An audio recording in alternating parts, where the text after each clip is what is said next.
que tinha consigo de Baalá, de Judá, para levarem dali para cima a arca de Deus, sobre a qual se invoca o nome do Senhor dos Exércitos, que se assenta entre os querubins. E puseram a arca de Deus em um carro novo, e a levaram da casa de Abinadab. Diga comigo, Abinadab, que está em Gebá. E Uzá e Aiô, filhos de Abinadab, guiavam o carro novo. E levando da casa de Abinadab, que está em Gebá, com a arca de Deus, Aiô ia adiante da arca. E Davi e toda a casa de Israel alegravam-se perante o Senhor, com toda sorte de instrumentos de madeira, de faia, com harpas e saltérios, e com tamborins, e com pandeiros, e com símbolos. E chegando à ilha de Nacon, estendeu Uzá a mão à arca de Deus, e segurou-a, porque os bois a deixaram prender. Então a ira do Senhor se acendeu contra Uzá, e Deus o feriu ali por esta imprudência, e morreu ali junto à arca de Deus. E Davi se contristou, porque o Senhor abrira rotura em Uzá, e chamou aquele lugar Pérez Uzá até o dia de hoje. E temeu Davi ao Senhor naquele dia e disse: como virá a minha arca do Senhor? E não quis Davi retirar para si a arca do Senhor para a cidade de Davi, mas Davi a fez levar a arca na casa de Obed-edom, o geteu. Diga comigo, Obed-edom. E ficou a arca do Senhor em casa de Obed-edom, o geteu, 3 meses. E abençoou o Senhor a Obed-edom e toda a sua casa. Irmãos, o que Deus falou ao meu coração nessa noite, eu não vou dizer que é simples, porque nada que vem de Deus é simples. Nada que vem de Deus é pequeno, nada que vem de Deus chega na hora atrasada. Tudo que vem do Senhor é bom, é grande, é maravilhoso, é perfeito, é agradável, porque Ele nos ama. E aleluia, quando Ele nos ama, Ele nos dá o melhor. Diz a Bíblia no livro de Samuel, e também vai falando, vai relatar no livro de Crônicas, primeiro livro de Crônicas, capítulo 13, vai relatar essa mesma história. Voltando um pouquinho da história, Saul, quando ele assume agora o reinado de Israel, o povo pede um rei para Deus. O povo não queria mais ser guiado pelos juízes, já haviam passado 13 juízes. Já havia passado Moisés, Josué e todo aquele povo que Deus usava para falar. Mas Deus agora queria, o povo agora queria um rei. E agora Deus vai e levanta Saul, permite que Saul seja ungido a rei. Mas no meio dessa história toda, a arca de Deus ela é tomada. Segundo o livro de Moisés, a arca de Deus naquele tempo simbolizava a presença de Deus. Aonde a arca de Deus estava, ali dizia: a presença de Deus está. Dentro da arca do Senhor, dentro dessa arca que foi roubada, tinham as tábuas da lei, onde Deus deu para Moisés. Aquele objeto não era um simples objeto, não era uma simples caixa, era algo que transportava a presença de Deus, era algo que trazia a presença de Deus, era algo que irradiava por onde ela passava a presença de Deus. E agora diz a palavra do Senhor que Ófni e Finéias vão lutar, e ali eles perdem, eles não perdem qualquer coisa, eles perdem a presença de Deus. Aleluia. Para os filisteus. E aleluia, não diz a Bíblia, mas me parece que Saul, sendo rei naquela época, pouco ele se importou com isso. Esse talvez tenha sido mais um dos pecados de Saul. Não se importar com a arca de Deus que não estava mais no meio do povo de Israel. Só que Saul agora é morto, Saul agora não vive mais. Davi agora é ungido a rei, Davi é levantado, consagrado, reconhecido como rei de Israel. E Davi ele começa a vencer batalhas, e começa a vencer luta, e começa a vencer os filisteus. Mas diz a minha e a tua palavra, a minha e a tua Bíblia, que antes de Davi fazer qualquer outra coisa, ele diz: eu não posso mais dar nenhum passo se eu não trouxer a arca de Deus para a presença de Israel, para o meio do povo de Israel.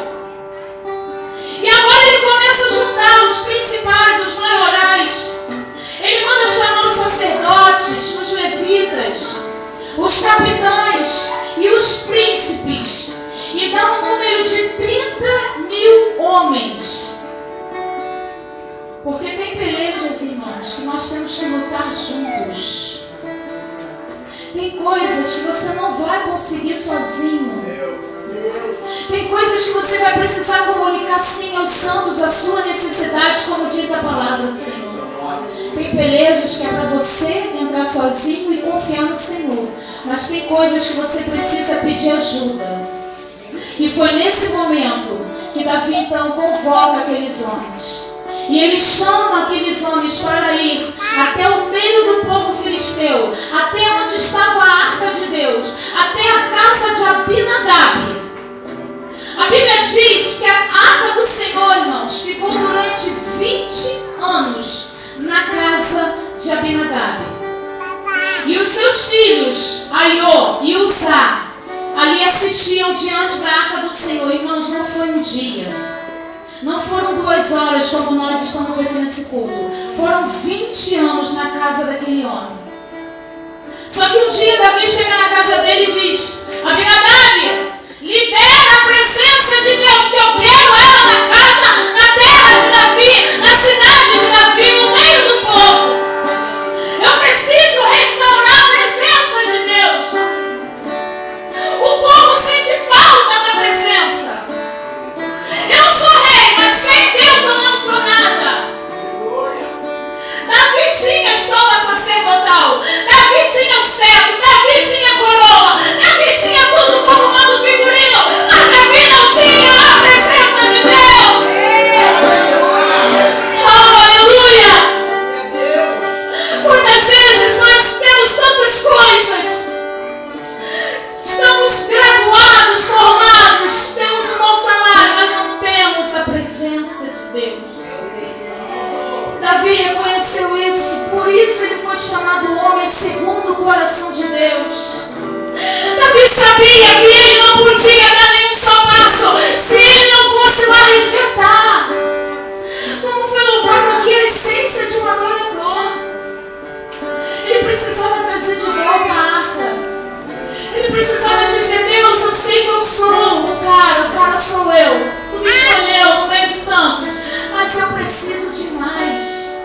Eu não posso reinar. Nós não podemos reinar na nossa casa se a presença de Deus não estiver dentro dela.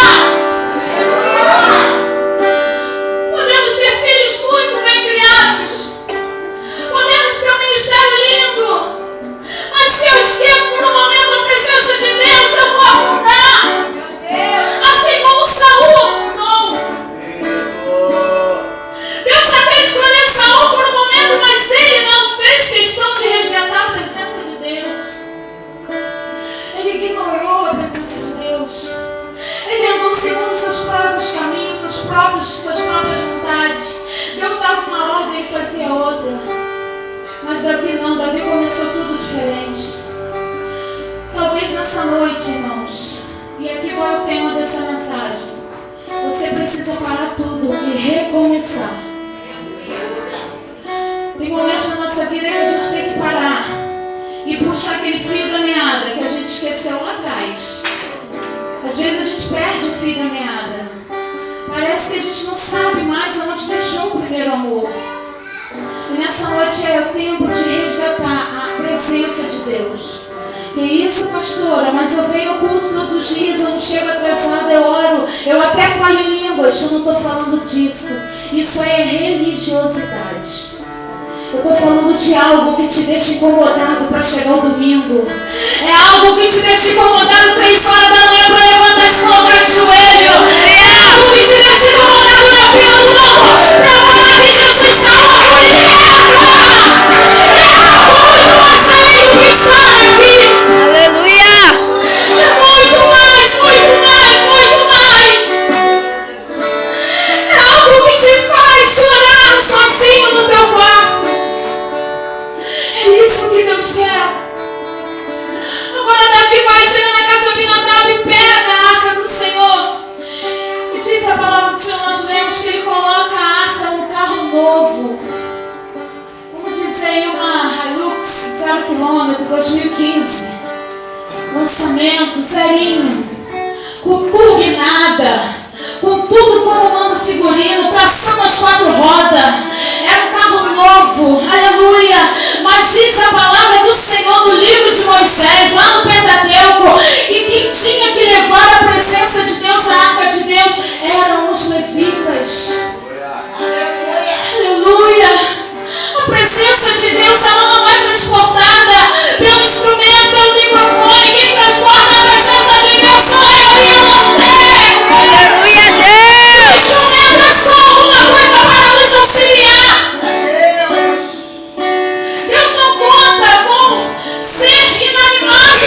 Deus conta com seres, aleluia, racionais e conscientes que sabem o que está fazendo. Mas agora diz a Bíblia que Davi, talvez até na boa intenção, de levar logo aquela arca e chegar logo na cidade com a arca e dizer: ei, a presença de Deus está aqui, ei, ela chegou. Muitas vezes nós até temos boa intenção. Eu não estou dizendo que você erra sempre ou erra sempre, não. Às vezes a intenção é até boa, mas esquecemos de verificar o protocolo. Esquecemos de verificar as cartilhas. Esquecemos de colocar Josué e Caleb no chão e perguntar: Deus, é dessa forma que tu queres? Às vezes nós vamos até para uma linha que parece ser reta, mas aquilo ali só está satisfazendo o nosso ego, só está satisfazendo o nosso eu. E diz a palavra do Senhor que então indo eles, Aiô ia à frente da arca e Uzá ia atrás, os filhos de Abinadab, homens que conviveram com a arca do Senhor durante 20 anos. Aleluia. E um dado momento na ilha de Nacon, a caminho de Israel, a caminho de Jerusalém, cidade de Davi, a Bíblia diz que os bois tropeçam e a arca do Senhor ameaça cair. Uzá, na maior das boas intenções, vai tocar, vai tentar segurar a arca do Senhor. E Deus ali abre uma rotura em Uzá e o mata. Porque Uzá, mesmo aleluia, vivendo 20 anos com a arca, ele não entendeu que ele não podia tocar na arca. Uzá de repente está pensando assim: não, eu vou segurar, porque se eles verem que a arca não caiu, porque eu segurei, porque eu sustentei. Se esse grupo está de pé, porque eu sustentei. Se a minha casa está de pé, porque eu sustento. Eis, você não pode nada, você não é nada. Nós temos que confiar no Senhor. Aleluia! Não é porque eu tenho um bom plano de saúde, não é porque eu tenho uma boa conta bancária, não, é porque eu confio no Senhor. Aleluia! E agora Davi, ele começa a parar, parece que dá um estalo em Davi, ele vê que está fazendo tudo errado, não é dessa forma. E ele para na casa de Obed-edom. E aqui começaria a mensagem. A casa de Obed-edom. A casa de um homem que recebe uma arca, mas um homem que há muitos anos vive à beira do caminho. Vive na beira da passagem, vive à beira da estrada. Um homem humilde, um homem que não tem uma televisão tela plana na sua casa, um homem que seus filhos não estudam em colégio particular, um homem que seus filhos cada um com tablet, o outro com iPod e não estão passando mensagens, não. Na casa dele não tinha nada disso. Ele era um Gedeu, ele era um homem humilde, mas um dia ele recebe uma visita inesperada. E o que é essa visita? É a presença de Deus. Aleluia, Deus! E diz a Bíblia que essa presença começa a fazer diferença na vida dele. A Bíblia diz que ela ficou 3 meses na casa dele. E Deus o abençoou em tudo. Deus o fez prosperar em tudo. E eu quero te fazer uma pergunta e te fazer também nessa noite. Como tem sido a tua casa? Como a casa de Abinadab, que recebeu a presença de Deus durante 20 anos e nada aconteceu. Às vezes nós dizemos: eu estou na igreja há 38 anos, há 50, 90, 100. Mas, irmão, se não tiver mudança, se não tiver frutos do Espírito Santo, a tua casa está como a casa de Abinadab, que só tinha a presença de Deus, mas ela não se manifestava. Você está entendendo qual é a diferença entre ter e usar? Você não pode só ter essa presença, você tem que fazer uso dela. Ela tem que mudar a sua, a minha vida. Na casa de Obed-Edom, creio eu, aleluia, que ele separou o melhor lugar. Sabe a melhor hora do dia que você tira para dormir? Esse é o melhor lugar que a arca de Deus tem que estar. E nesse momento que você tem que dizer: Senhor, eu não vou dormir hoje não, eu vou te adorar. Sabe aquele soninho de 7 horas da manhã que ninguém quer acordar? É nesse momento que Deus quer dizer para você: acorda uma hora antes e me busca. É só uma horinha e você vai ver como a presença vai fazer diferença. Eu não digo nem de vida financeira, eu não digo nem do teu dinheiro, porque o meu e o teu dinheiro não é nada para Deus. Eu digo do meu e do teu ser, do meu e do teu coração, do meu e do teu tempo. É isso que Ele quer de nós. Agora Obed-Edom olha para aquela arca e ele não pode tocar. Ele sabe que é algo soberano, é algo que não se toca, mas ele adora, porque é a presença de Deus. É isso que Deus pede de mim e de você nessa noite, a perfeita adoração. E eu vou encerrar. Vou resumir o que o Senhor falou no meu coração. Agora Davi fica sabendo que Deus abençoou a casa de Obed-Edom em tudo. E vai, pega a arca do Senhor e coloca sobre os levitas. E diz a minha e a tua Bíblia que quando os levitas davam 6 passos, a cada 6 passos eles paravam e sacrificavam. Sabe o que isso significa? Insistência, persistência. Você não pode parar por qualquer coisa. Você tem que parar, aleluia, e adorar. Você vai caminhar, vai vir uma barreira no meio do caminho, mas você vai parar, vai adorar e vai continuar. Aleluia. Se você veio no domingo e não quer voltar na terça, agora você vai pensar diferente. Eu tenho que voltar na terça, porque na terça também tem maná, na terça também tem presença. Deus mandou dar 6 passos e parar, mandou dar 6 passos e adorar, mandou dar 6 passos. Aleluia!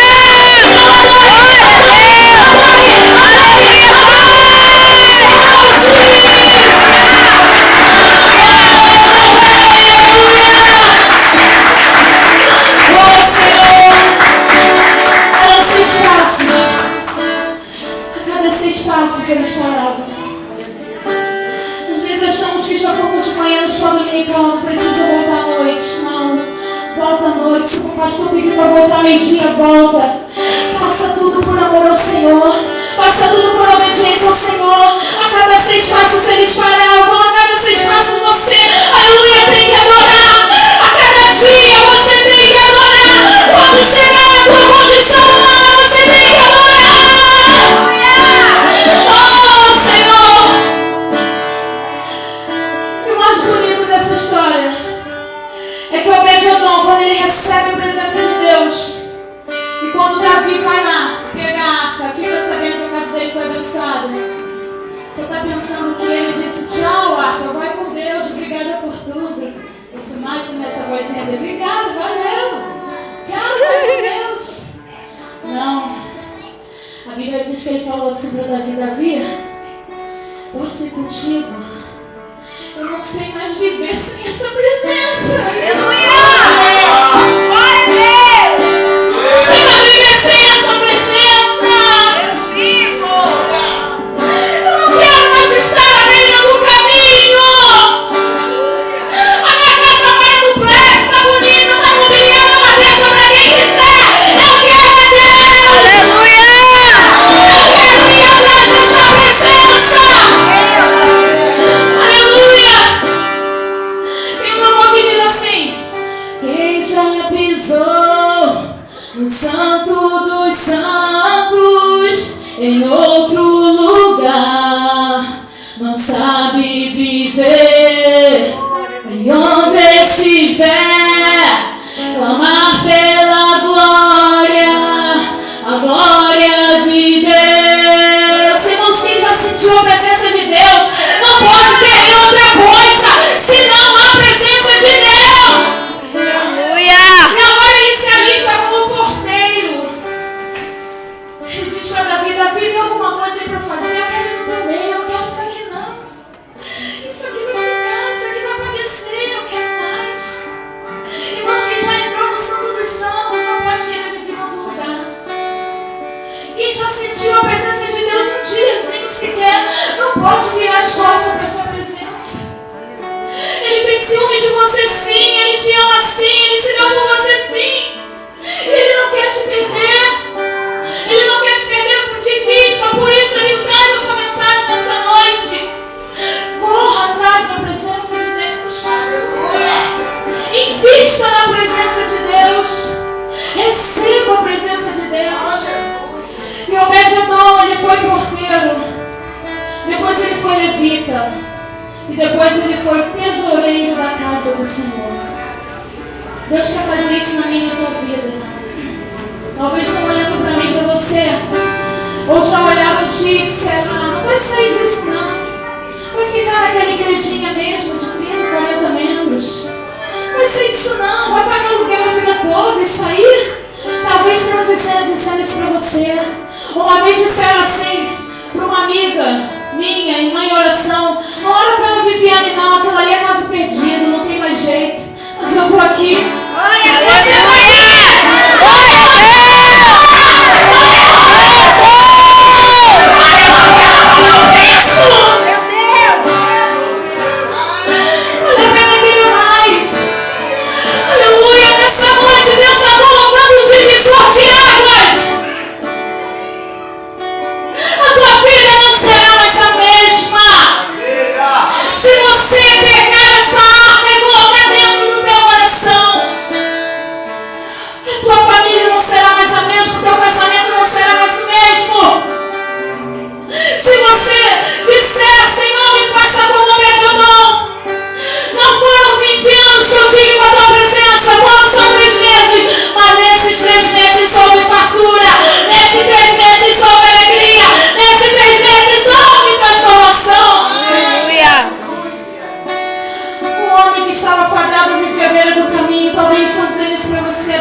Resgatando a adoração, nos humilhando, recebendo de bom grado o que Deus tem nos dado. Pode parecer pequeno para você, mas irmãos, qualquer bênção que Deus te dê, ela não é pequena, porque ela foi paga lá na cruz com preço de dor, de sangue e de humilhação. Então, se Deus abriu uma porta para você, Deus te deu uma esposa, Deus te deu filhos, agradeça ao Senhor todos os dias, porque eu tenho certeza que a primeira coisa que Obed-Edom fez foi ser grato, porque Deus escolheu a casa dele. Creio eu que tinham muitas outras casas à beira do caminho, mas foi a casa dele que Deus escolheu. Davi não entrou com a arca na casa dele de qualquer maneira. Davi foi direcionado até a casa dele. E que nessa noite você também possa agradecer, porque na gratidão Deus também opera. Amém? Eu vou encerrar aqui para não esticar mais e agradecer a Deus a oportunidade em nome de Jesus.